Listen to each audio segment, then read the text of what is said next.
Stockpile stewardship is about ensuring the safety, reliability, and effectiveness of our stockpile without the use of nuclear testing.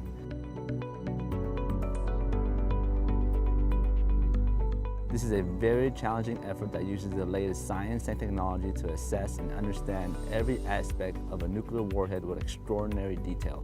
With this information, we can certify that, should they be needed, they will work. W80-4 is the life extension program to refurbish the W80-1 warhead. This enables NNSA to maintain a credible nuclear deterrent without the need of building new warheads or conducting underground nuclear tests.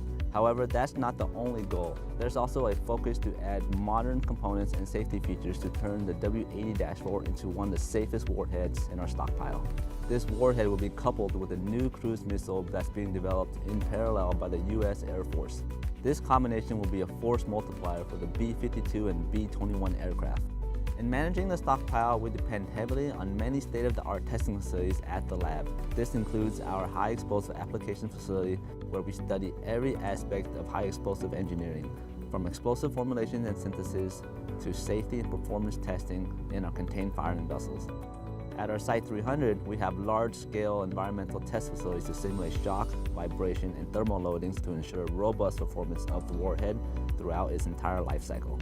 High-performance computing and simulation plays a very crucial role for stockpile stewardship. These tools allow physicists to develop three-dimensional, full-motion computer models that predict behaviors of materials, components, and ultimately the overall performance of a nuclear weapon. The A-4 is a very large project that interfaces with multiple design agencies, multiple production agencies, and the U.S. Air Force. Managing these interfaces will be one of the major cornerstones of the W80-4 program. The good news is that we all have the same vision and shared goals of making the 80-4 a complete success.